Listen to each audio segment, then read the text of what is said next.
Bien, pues continuando con nuestro tema, iniciado ya en sesiones pasadas, sobre la racionalidad obligatoria en nuestra fe, partiendo de la base de esa declaración formidable que por primera vez en la historia de la teología y de la filosofía formula Santo Tomás de Aquino, allá por el año 1200 y pico, cuando dice que la vía regia para el conocimiento de Dios es la inteligencia humana, la razón humana, porque Dios nos dotó de las herramientas intelectuales adecuadas para llegar al conocimiento de su existencia sin la necesidad estricta de que Él se haya manifestado. Esto quiere decir que los primeros seres humanos que se pusieron a reflexionar sobre este asunto descubrieron la existencia de Dios. Los primeros cuyo descubrimiento consta por libros, por discursos, por herencia verbal de padres a hijos, fueron nada menos que los griegos, encabezados por tres formidables filósofos que son Sócrates, Platón y Aristóteles.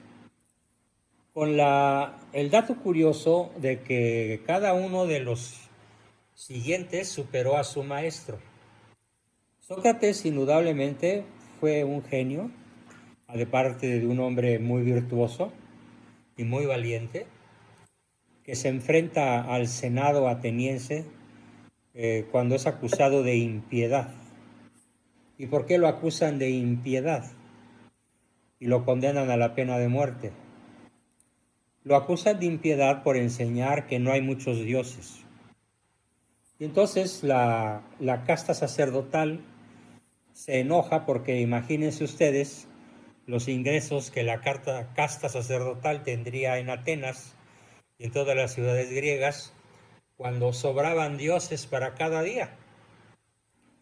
Y como día con día los sacerdotes y sus asistentes se la pasaban de fiesta, celebrando a cada uno de los innumerables dioses del panteón griego, se molestaron muchísimo y entonces recurrieron a la acusación de impiedad contra Sócrates por enseñar que había un solo Dios. No muchos, sino uno solo. Posteriormente, Platón profundiza sobre esto cuando escribe el testimonio de los discursos de Sócrates. Los diálogos de Platón son referencias a los conocimientos que heredamos vía Platón de Sócrates. Y posteriormente, unos cuantos años después, ya tenemos la enorme figura del filósofo de los filósofos de todos los tiempos, el famosísimo, extraordinario e insuperable Aristóteles. Tan extraordinario y tan insuperable que la Iglesia Católica no lo supera. Lo bautiza, que es muy diferente. Claro, eso de que lo bautiza, pues ¿cómo puede bautizar a una persona que murió 1500 años atrás? Bueno, lo bautiza en un sentido simbólico porque toma todas las enseñanzas de Aristóteles y las incorpora a la teología católica.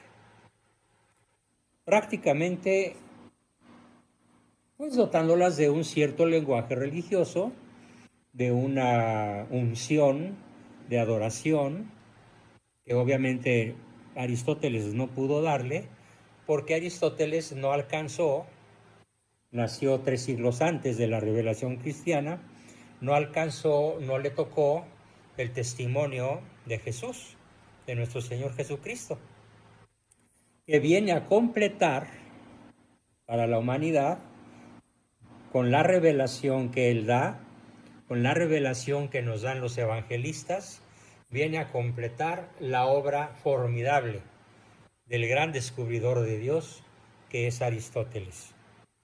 Claro, parado en los hombros de Platón y de Sócrates, al grado que decía él que un enano parado en los hombros de un gigante, pues ve más lejos, ¿sí?, el enano que el gigante.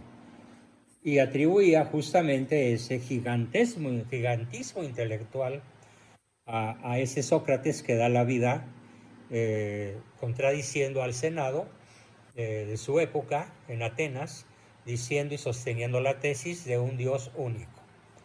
Y cuando le cuestionan, pasaje que a veces he dicho, pero que vale la pena repetir, por si alguno de ustedes no lo ha escuchado, los atenienses, ahora sí que la prosapia del pueblo de Atenas, que eran los senadores, porque en aquella época los puestos de senador no los compraban y no llegaba el más fuerte, llegaba el más inteligente, el más culto, el más letrado, el mejor preparado.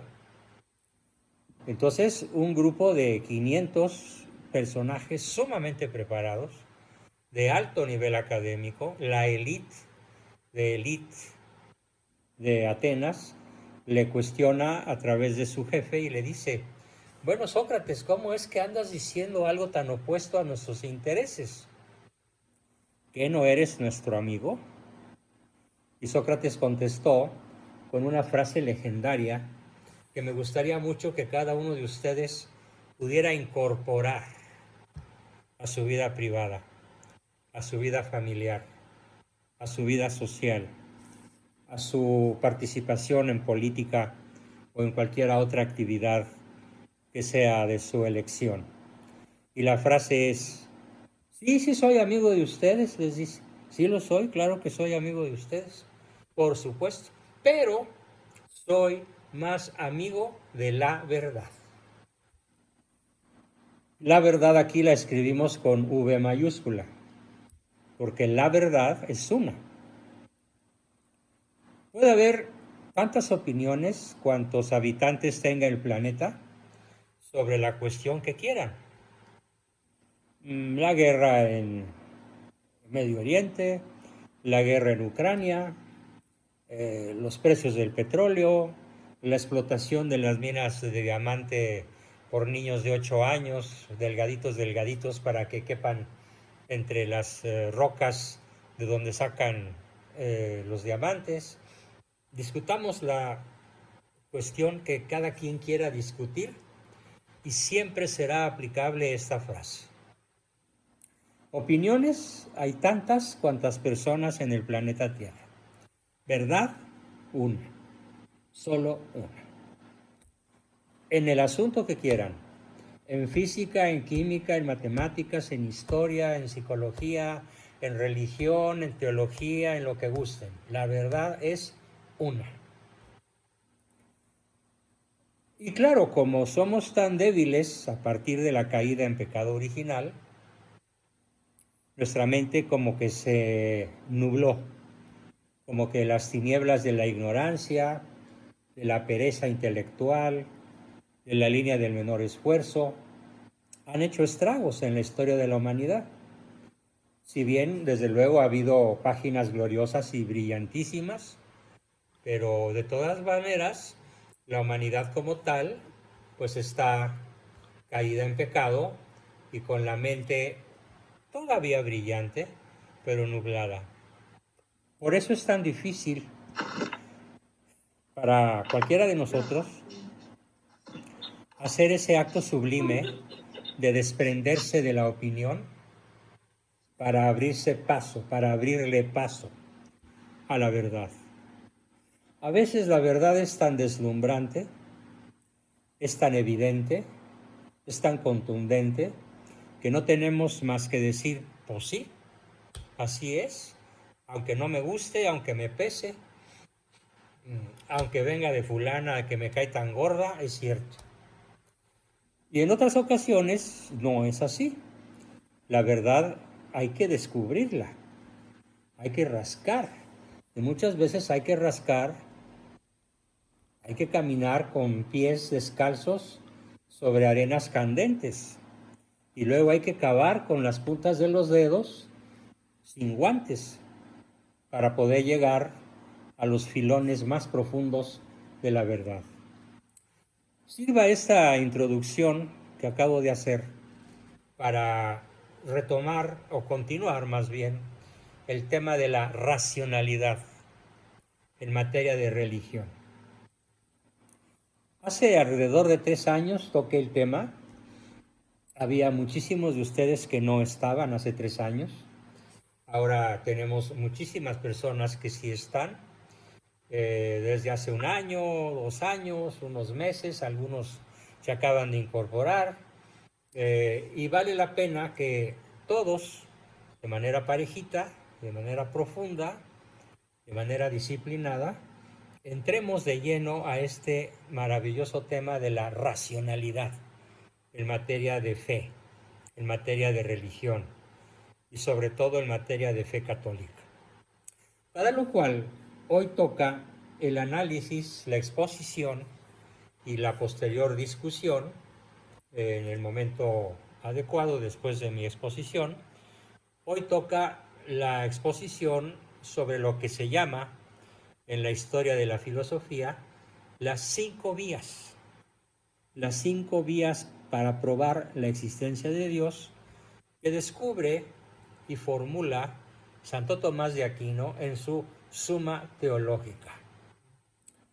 En la primera parte de su Suma Teológica, en la cuestión número 2, en el artículo número 3 de la cuestión número 2 y de la primera parte de su Suma Teológica, de un modo verdaderamente magistral, maravilloso, Santo Tomás expone las 5 maneras mediante las cuales la inteligencia humana puede estar absolutamente segura de que Dios es, de que Dios existe, de que Dios no es, como lo dijo Freud, un tranquilizante de alto nivel, o como lo dijo Marx, el opio de todos los pueblos, que necesitan aferrarse a algo para no desesperarse y no entrar y caer en la noche oscura del alma, porque sin Dios todo puede parecernos, y de hecho así es,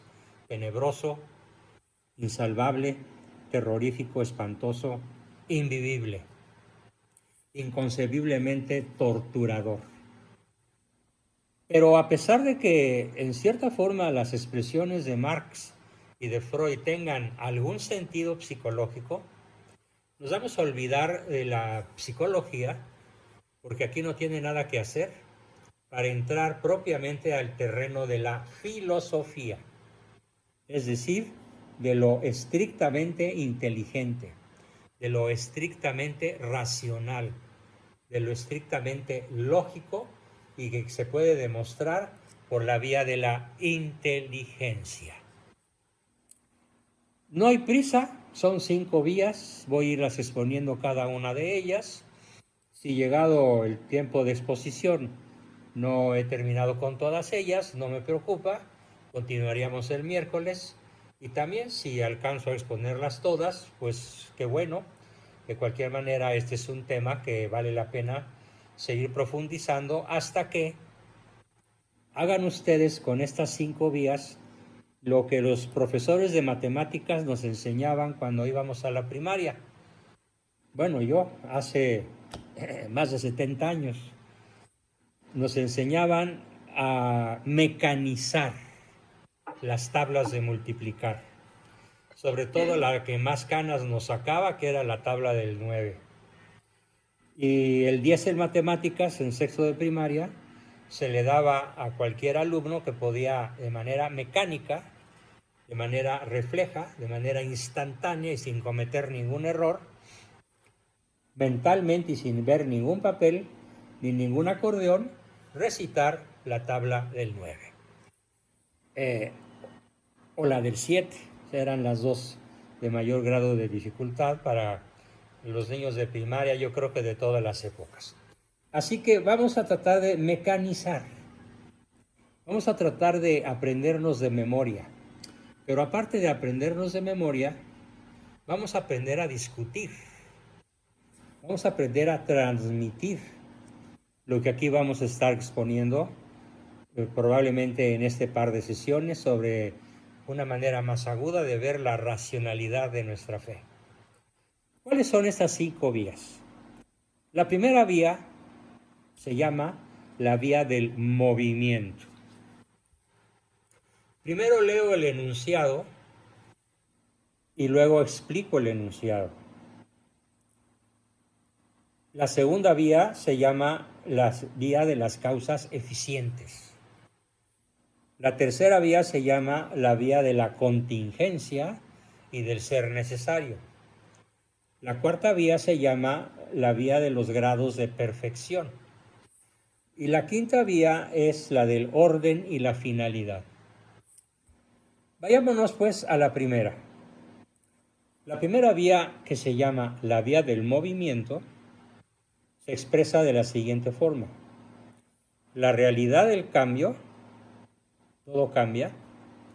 En esos momentos todos estamos experimentando un cambio. En ese celular se está grabando algo que tiene un cambio. Al expeler mi voz, hay un cambio. O al dejarlo de hacer también. En esta computadora en la cual nos estamos mirando hay un cambio. Y es un cambio imparable, es un cambio que jamás se detiene. Esto, el cambio del movimiento, el primero que le da ese sentido de cambio-movimiento es Aristóteles. Lo retoma Santo Tomás. Bien, ¿qué exige la realidad imparable del cambio o del movimiento?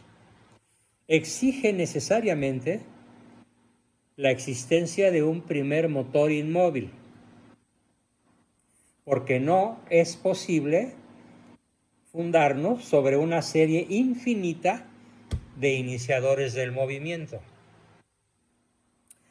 A ver, lo explico. Si no hay un primer motor inmóvil, todavía estaríamos esperando otro que moviera al primero. Ya no sería el primero. Y ese primero estaría esperando otro que lo moviese. Y ese otro estaría esperando otro que lo moviese. Y así ad nauseam, ad infinitum. Por lo tanto, jamás comenzaría a moverse absolutamente nada. Es así que hay movimiento y que no necesitamos demostrar que lo hay. Luego, necesariamente, hay un primer motor que no fue movido por nadie. ¿Por qué? Porque ya se movía desde antes. ¿Qué tan antes? Desde toda la eternidad. Así que el primer motor inmóvil es eterno, necesariamente.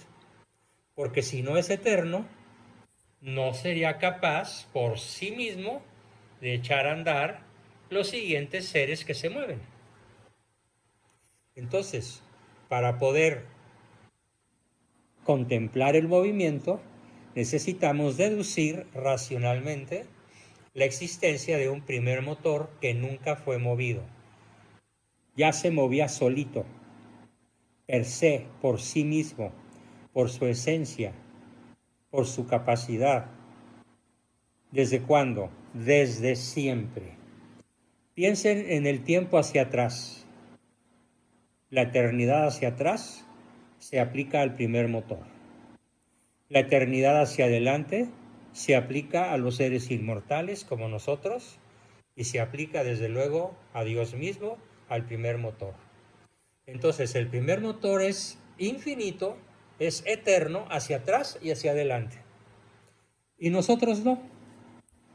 Y todos los seres de la creación, más que demostrado está por el famoso Big Bang, por el famoso bosón de Higgs, que le llaman así, en honor al científico que lo descubrió, que también la llamaron la partícula de Dios, que es una primer protopartícula que al chocar con otra protopartícula generan lo que se conoce como Big Bang o explosión inicial, que dura ya desde hace 14.000 millones de años aproximadamente, y que como una gigantesca explosión, inmensa explosión, tuvo su principio y tendrá su fin, tendrá su término. Porque la materia no puede arder eternamente. Bien, esa es la primera vía entonces. La repito en términos de resumen. Sugiero que tomen sus notas para que a la hora que pregunten con base en algo que hayan escrito, alguna expresión mía que no expliqué bien, que no se entendió bien, alguna palabra, algún giro del idioma. Repito el concepto fundamental de la primera vía. La primera vía es la vía del movimiento. La realidad del cambio o del movimiento, en el sentido aristotélico, exige necesariamente la existencia de un primer motor inmóvil, que se mueve desde siempre, que echó a andar a todos los demás en cadena, lineal, porque no es posible fundar la existencia del movimiento en una serie infinita de iniciadores del movimiento. ¿Por qué? Porque entonces no se movería nada, porque todavía estaríamos esperando que alguien moviera a alguien. Es así que nos movemos, luego alguien no necesitó comenzar porque ya se movía. Por caprichos del lenguaje, en griego se le llamó teos, T-E-O sigma, teta, epsilon, omicron, sigma, teos, que se tradujo al latín deus, se tradujo al francés Dieu, al español Dios, al inglés God, etc. Pero que significan exactamente lo mismo en todos los idiomas de la Tierra. Primer motor inmóvil. Bien, esta fue la primera vía y pasamos a la segunda. La segunda vía es la vía de las causas eficientes. Para que este celular caiga, tiene que haber una causa eficiente. ¿Cuál es la causa eficiente de que este celular caiga? Si lo suelto, pues la ley de la gravedad. Para que este celular exista, tuvo que haber una causa eficiente, el fabricante. Y no solo el fabricante, tuvo que haber otras causas eficientes, el inventor, el diseñador. Sin causas eficientes no existe nada. Todo ente necesita la existencia previa de una causa eficiente. Y puesto que las causas eficientes forman una sucesión de instantes, y ojo, nada es causa eficiente de sí mismo. Lo voy a decir de una manera un poco cómica. Antes de ser, yo no pude decidir ser. Algo así como darme la orden de exístome. Juan Bosco, comienza a existir, ya. Así lo decido yo para comenzar mi existencia. Qué absurdo, qué ridículo. Yo, tú, él, todos nosotros, todos los seres de la creación comenzaron su existencia debido a la acción concertada de una o múltiples causas eficientes. Así que tenemos que afirmar la existencia de una primera causa eficiente. Entonces la segunda vía se expresa diciendo el primer motor inmóvil, además de ser un motor inmóvil que existe desde siempre, desde el segundo punto de vista resulta que ese motor inmóvil es la primera causa de todo lo existente, de todos los entes. Por cierto, aquí aprovecho, se me vino a la cabeza una corrección gramatical un poquito fuera del tema, pero hay algunos que presumen de hablar un buen castellano y dicen la presidenta. No, la palabra ente no tiene femenino, porque es el ente que preside. Y el ente es neutro. El ente que preside puede ser una mujer. Y entonces lo correcto es decir la presidente. Es decir, la mujer que es el ente que preside el mando de una república o de una asociación de colonos o de un club de fútbol o de lo que guste. Bueno, ese fue un pequeño breviario cultural de carácter lingüístico. Continuamos. Resumo la segunda vía, con cierta rapidez. La segunda vía es la vía de las causas eficientes. Puesto que las causas eficientes forman una sucesión y nada es causa eficiente de sí mismo, hay que afirmar la existencia de una primera causa. Y aplíquenlo a lo que gusten. ¿De dónde vienen las lombrices? ¿De dónde vienen las ranas? ¿De dónde vienen los simios? ¿De dónde venimos los seres humanos? No importa qué tan atrás te vayas, necesariamente llega un momento en que te tienes que topar con el primer motor y la causa eficiente por la que estás preguntando para contestar la pregunta ¿de dónde vienen las lombrices? O las ranas, o los simios, o los seres humanos. ¿O de dónde viene la gran nebulosa Andrómeda? ¿O de dónde viene la Vía Láctea? ¿O de dónde viene la primera explosión que dio origen al universo tal como hoy apenas lo estamos comenzando a conocer? Bien, esa fue entonces la segunda vía. Vámonos a la tercera. La tercera vía es la vía de la contingencia. ¿Qué es esto de la contingencia? Bueno, voy a poner un ejemplo muy gráfico que incluso un niño de primaria podría entender. ¿Cuántos espermatozoides salen del órgano sexual masculino en una eyaculación que culmina con un embarazo? Bueno, pues yo me acuerdo en mi biología de secundaria que el profesor Alfredo Díaz Barriga nos decía que se podían contar alrededor de 200 a 400 millones de espermatozoides en cada eyaculación. ¿Cuántos llegaron?